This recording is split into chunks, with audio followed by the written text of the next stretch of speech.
How should we act when people around us are panicking? And how can we avoid panicking ourselves? Panic gets us nowhere, as it is a state of emotional turmoil, during which our rationality is thrown overboard.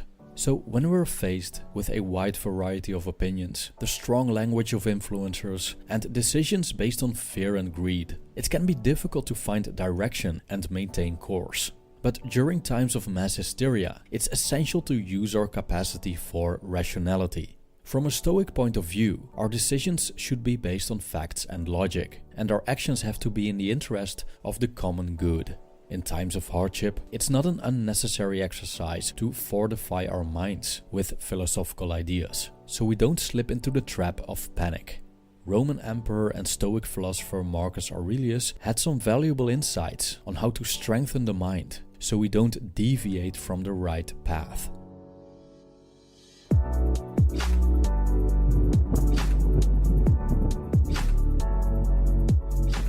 Now let's start with the second question, as it paves the way to answering the first one. How can we avoid panicking ourselves? To navigate our minds back into tranquility, it is important to become aware of the nature of what we are panicking about, and also the reasons why we panic. In his meditations, Marcus Aurelius mentions that no matter what happens, it is something that has happened before. When we are ruled by the issues of the day, we lose sight of the bigger picture. So what unfolds in a moment may seem totally new and alien. In a way, this is true, because nothing that happens now takes place in the past. However, when we look at historical accounts, we see that they are filled with the same old, same old. Marcus Aurelius shifts the paradigm by pointing out that life is simply history repeating itself. So we could say that we experience the same archetypal storylines over and over again, just with different characters and in different formats. Lost all your money? Your job?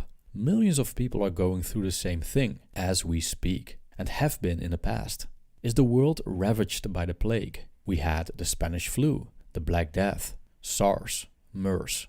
Humanity has gone through many different crises. Individual people have faced a lot of hardship in their lives. There have been good times and bad times, and we have gone through peace and war. History taught us that this mechanism never changes as long as we exist. It is simply life manifesting the same patterns.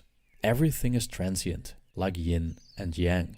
So why do we panic when it's just another manifestation of the same? Probably because the thing we panic about disguised itself as something unprecedented. It triggers our fear of the unknown, while in reality it has happened many times before. What's new and scary now will be old and familiar tomorrow. That's because we are adaptable creatures who can change along with the transient nature of the universe. So to keep a cool head when things around us start to change quickly, we might want to repeat the following quote by Marcus Aurelius. No matter what happens, keep this in mind. It's the same old thing from one end of the world to the other. It fills the history books, ancient and modern, and the cities, and the houses too. Nothing new at all. Familiar, transient. End quote. All comes down to seeing things as they are, as much as possible, and doing the right thing based on rationality and not based on fear. Thus, in a crisis, we ought to prepare, but not overdo it, especially when it undermines the community. Marcus Aurelius emphasizes repeatedly that we should work together and act conformably to our own nature and the nature of the whole. Or, as he puts it, to do what the community needs done. When we panic, we are often inclined to act unintelligently and in ways that only make things worse, or overlook the things that actually need to be done. That's why it's essential to keep calm in the face of adversity, because if we don't, we can screw things up. In the case of a virus outbreak, for example, instead of trying to be the hero of the day, it's probably much better to simply stay at home. Also, we may want to keep in mind that the media are companies motivated by profit, so they recreate and inflate reality by constantly focusing on certain topics that attract attention. When we expose ourselves to the media all day, we become deluded, because we start to believe that there's nothing else going on in the world besides disaster, and this is not true. So instead, It's better to focus on our direct environment, something that we can actually influence, and see how we can do something beneficial. Thus, don't try to change the things you cannot change. Instead, give your grandmother a call.